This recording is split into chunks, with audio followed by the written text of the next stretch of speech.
Now listen carefully to the conversation and answer questions. Hi, Max. How are you? Hi, Melanie. I'm fine. In fact, I'm preparing the coming holidays and I want to have a car tour with my friends. That sounds lovely. How is your preparation? Well, I haven't begun yet because I'm not quite sure how to rent a car and what the expense is like and something like this. Ha! You've run into the right person. I did the same last holiday, and I can recommend it to you. I went to Avis Rent-A-Car Company, which is at 14A Dover Road, Oxford. Let me write it down. Is it DOVER? Yes, and the telephone number is 634-0963. But if you book for the first time, dial another number with extension. That is 634-0853, extension 54. Okay, thank you very much. I'll have a try.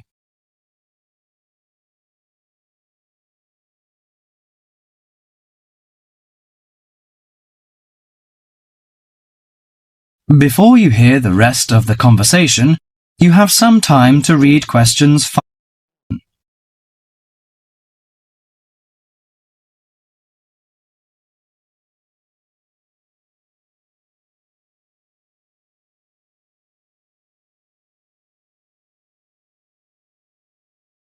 Now listen to the conversation between Max and the assistant. Good morning, Avis Rent-A-Car Company. How can I help you? Hi, I want to book a car for tour. I want to inquire some information about the grade of the cars and the prices. No problem. We offer a wide selection of rental cars to choose from luxury car to economy car, compact car, minivan, and pickup truck. Well, luxury car is obviously out of my price range, but compact or economy is not big enough. You know, we have 7 persons together.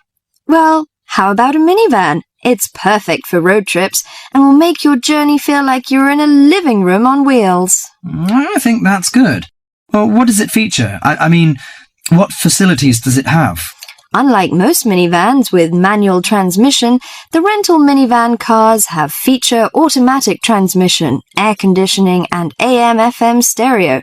If you drive a long, smooth way, you can use the cruise control, which will save you a lot of energy.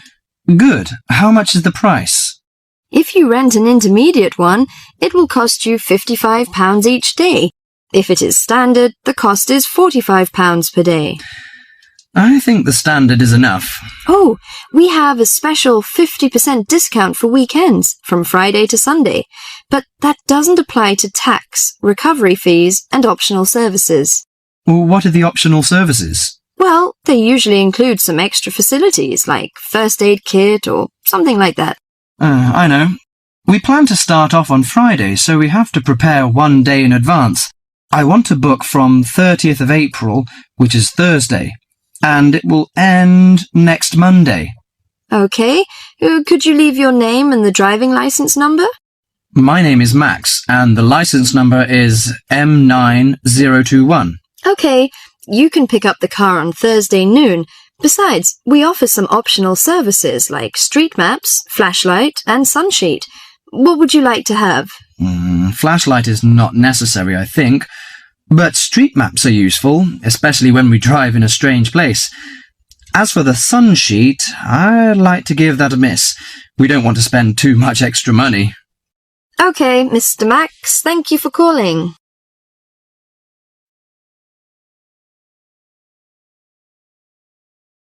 That is the end of part 1. You now have half a minute to check your answers.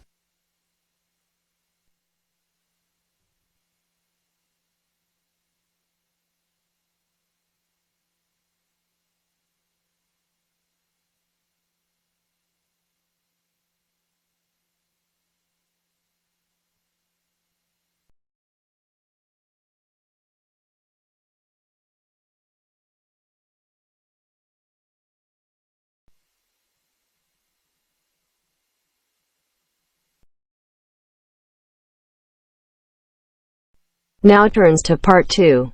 Part 2.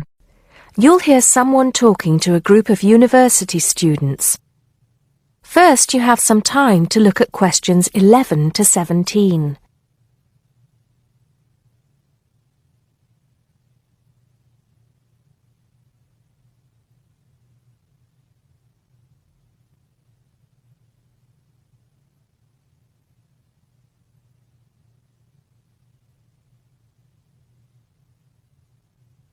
Now listen carefully and answer questions 11 to 17. Good morning, everybody, and welcome to Upton University. I hope you are settling in and beginning to find your way around. I know how confusing it can be when you start life at university, and that's why we have Freshers Week to help you find your feet. Before I go any further, I should perhaps introduce myself. My name is Sally Jackson, and I am the Secretary of the Students' Union, which has organized this week of events for you. You will usually find me in the office on the first floor of this building when I'm not attending lectures. Anyway, down to business. Of course, there are a few things that you are obliged to get done during your first week here. But once you've opened a bank account, if you haven't got one already, seen your director of studies to discuss which courses you are going to take, and signed up with a doctor, there will be plenty of time left to enjoy the events we have arranged for the week. And have we got a lot lined up for you? Throughout the week from Monday to Friday, every morning starting at 10 a.m., there will be orientation and welfare events. These will include tours of the campus, which, as you have probably noticed, is the size of a small town with 9,000 residential students, as well as sessions on developing study skills. We also have tours of Upton itself arranged for you, with a bus leaving from outside this building every afternoon at 5 o'clock. There are a number of interesting things to do and see in and around Upton, so you can expect visits to the castle and museum as well as the popular Ghost Walk. You'll need to sign up for this one, as numbers are limited. Just put your name on the list on the notice board in the entrance lobby.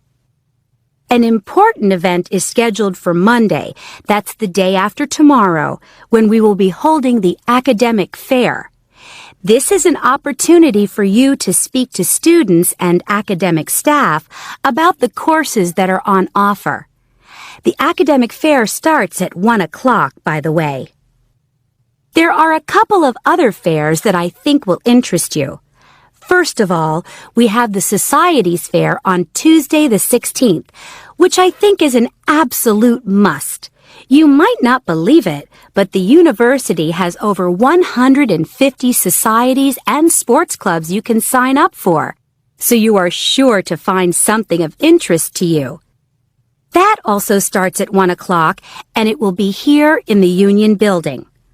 Also in this building is the Trade Fair on Wednesday from 2 until 5 in the afternoon.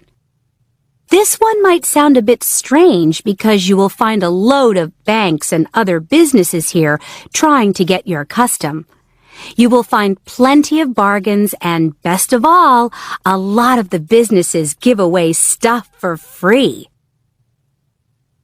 Before you hear the rest of the talk, you have some time to look at questions 18 to 20.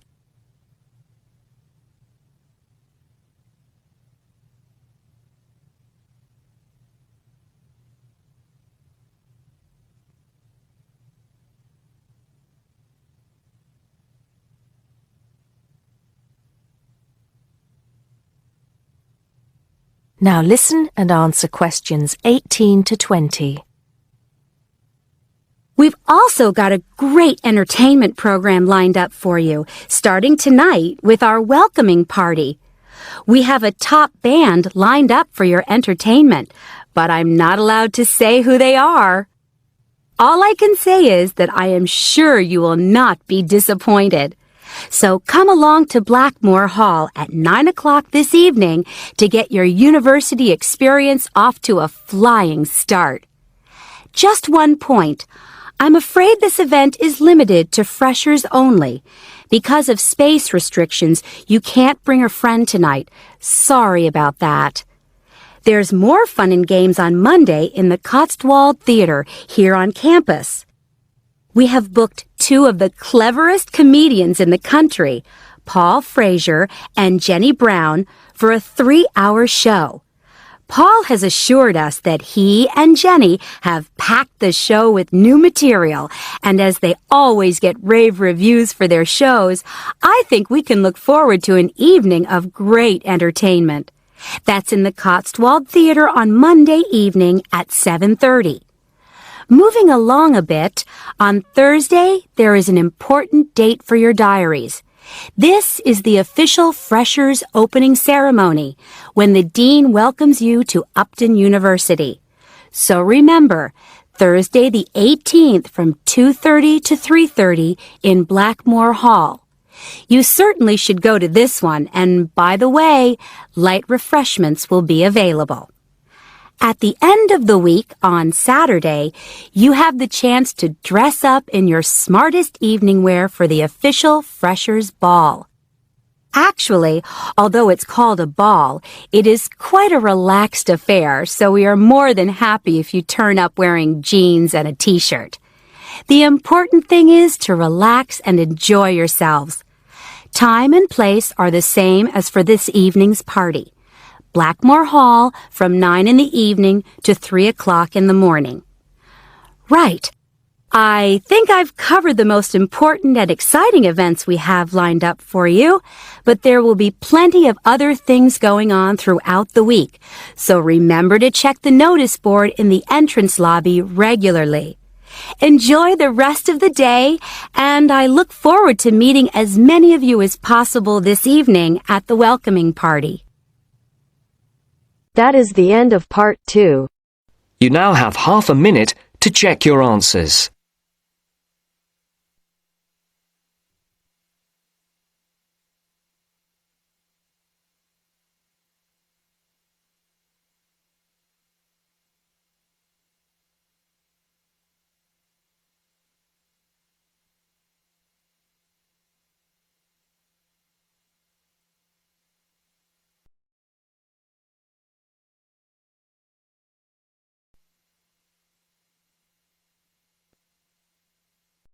Now turns to part 3. Part 3. You will hear a discussion between 3 students, David, Joseph, and Carrie. In the first part of the discussion, they will be talking about lounges in different school buildings on campus. First look at questions 21 to 24.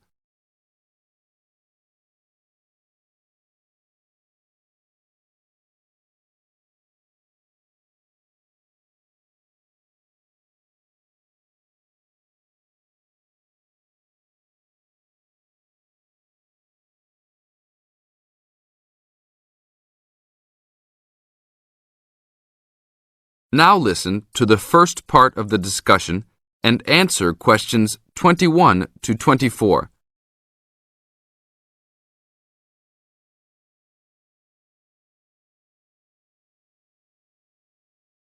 Hey, Joseph. Long time no see. How's it going? Oh, hey, David. It's going fine. I'm a little overwhelmed with all these new courses, but I'm hanging in there. Have you met my girlfriend, Carrie? No. Hi, Carrie. Hi, David. Joseph told me about you. You two had quite the time last semester in European history, I hear. Yeah, we like to hang out after class. Now it's a little harder, though. Lounges aren't as good as they were back there in Wilson Hall. Yeah, they had chairs, couches, and tables to put your stuff on. And that lounge was full. There must have been 25 seats in there. Really? The lounge in Jones Hall, where I have my communications course, only has about 10 chairs. It's awful. We all just stand around or leave. I wish we could hang out more. Well, Agriculture Hall is next door. Their lounge is on the first floor, and it has couches. I think there are about 6 of them, and they're comfortable and hardly used at all. That's not a good idea. Thanks. But don't go to lounge at Skidmore Hall. I don't even know why they call it a lounge. It's just 4 chairs in the corner of the main walkway. In the second part of the discussion, David, Joseph, and Carrie continue talking about conducting a survey. Before you hear the rest of the talk, you have some time to look at questions 25 to 30.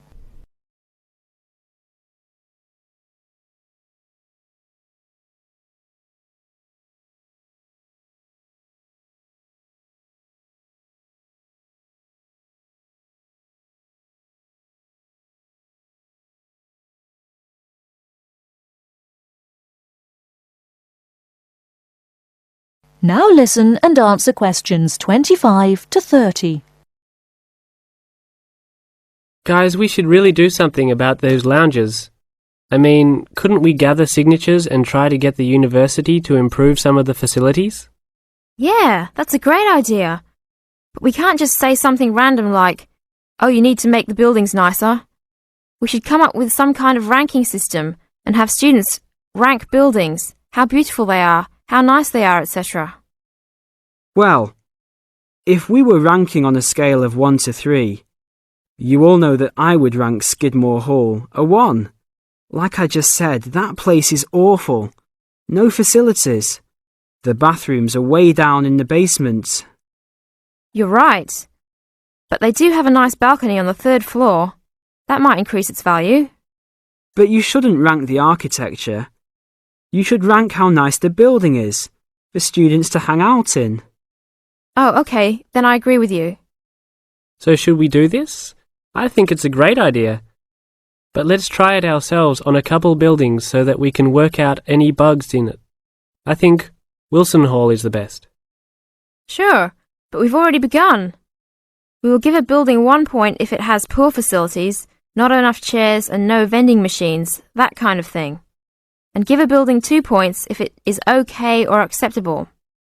We can rank buildings that we really like as having 3 points. So like Joseph said, I think Wilson Hall is the best. It should have 3 points for sure. And Skidmore has a 1. Now what other buildings should we rank? How about Merris Hall? No, they're not done with that one yet. But it looks like that will be a good place to hang out. How about Agriculture Hall? You said something about that hall a bit earlier. Oh yeah, they have that lounge with couches that no one uses. But that might indicate that people don't hang out there for other reasons. They don't have any drink machines. That's why I never go there. Oh, well then I think it's an average building. Let's give it the middle ranking. I agree. It could be improved slightly, but it's got a couple of nice features. I like that lounge in that 3rd floor, for example, but the stairs are too short. I always trip when I'm walking up them. This ranking is getting complex. Okay, one building we haven't talked about is Canton Hall.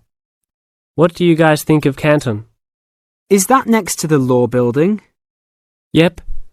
It's got this excellent connecting corridor with chairs and desks to relax and work at.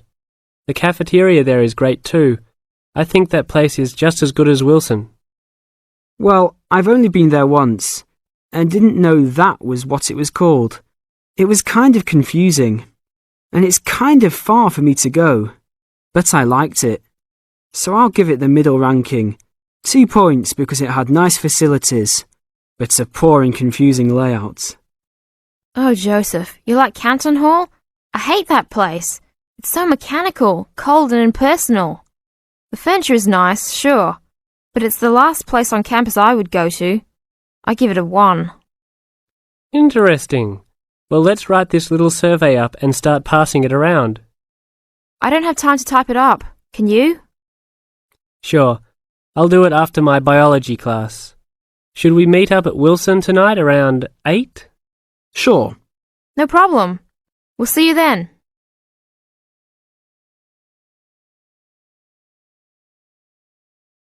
That is the end of part 3. You now have half a minute to check your answers.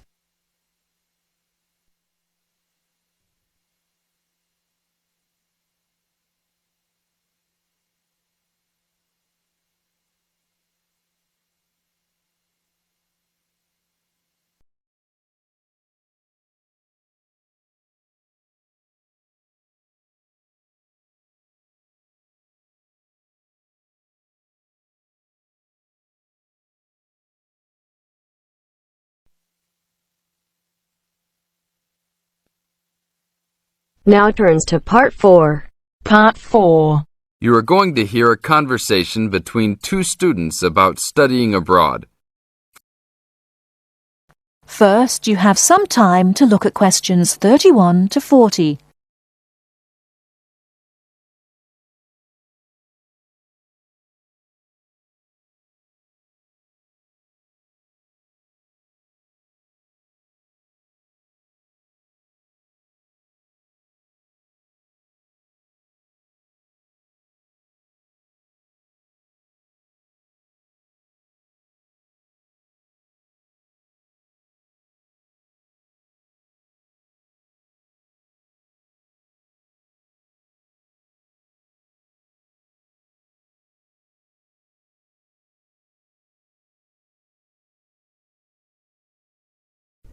Now, listen carefully and answer questions 31 to 40.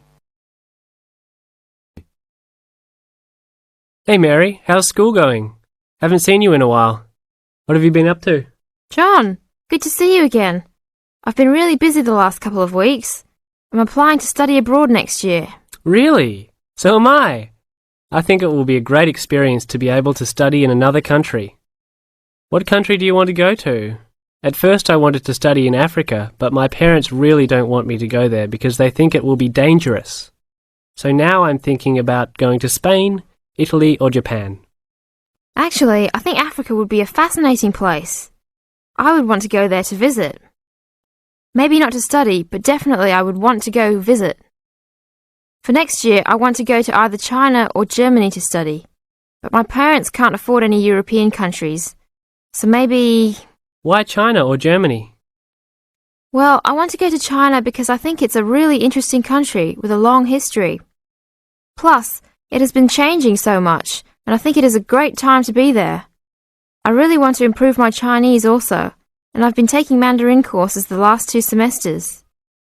I would want to go to Germany because my mother is German, and I want to learn more about my cultural background. How about you? Why the countries you chose? Well, I want to go to a Spanish-speaking country. I took Spanish in high school, so I figure if I go to a Spanish-speaking country, I'll be better off knowing some of the language already. But I have already been to Mexico many times, and South American countries don't have classes for my major, except for Brazil, but they mostly speak Portuguese there. I would want to go to Italy because I want to do a study about ancient Roman civilization. It has always been a dream of mine to go and see Pompeii and the volcanic ruins. Plus, my family has Italian roots and I love Italian food. I want to go to Japan mainly because my girlfriend was born in Japan and always tells me all of these fascinating stories about Japanese history and culture. I am a big fan of sumo wrestling also, so I've always wanted to see a sumo match in person. I really love sushi and almost all Japanese food. Recently, I have started to watch some Japanese baseball too. But of course, these are all secondary reasons. My main reason is of course my girlfriend and understanding her culture. I don't speak any Japanese though, so that is my major drawback.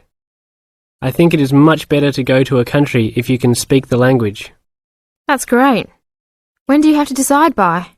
I have to finish all my applications this week. I'm really stressed trying to finish everything, on top of all my schoolwork. I'm almost done with my applications. I just have to finish the Italy application. I think my last choice is Italy, so I'm doing that one last. How long do you want to go for? I think I'm only going to go abroad for 1 semester, or else I won't be able to graduate on time. I have many classes left until I can finish my degree, and I'm not sure if I will be able to take them studying out of the country. I think I might be able to study in Spain because my Spanish is fluent, but definitely not in Italy or Japan, unless they have classes offered in English. I want to go for a year. I've heard that it's better to go for a year because you get a full experience and get a better grasp on the language. But I understand that most people can't finish their degree in time. It was hard trying to decide which country I would rather go to, but I think my first choice is to go to China. I know Germany will be great also. Either way, I will be thrilled to have the opportunity to study there. What's your first choice? I really don't have one. Actually, I think I'm like you. Just being able to study in another country will be great. Either Japan or Spain will be awesome. Italy will be awesome too. But I've been there a bunch of times, so I think I prefer to go somewhere else. Sounds exciting. We'll have to go to class now. It was great talking to you again. See you around next time? Yeah, sure. See you around. Hope that everything goes well. That is the end of part 4.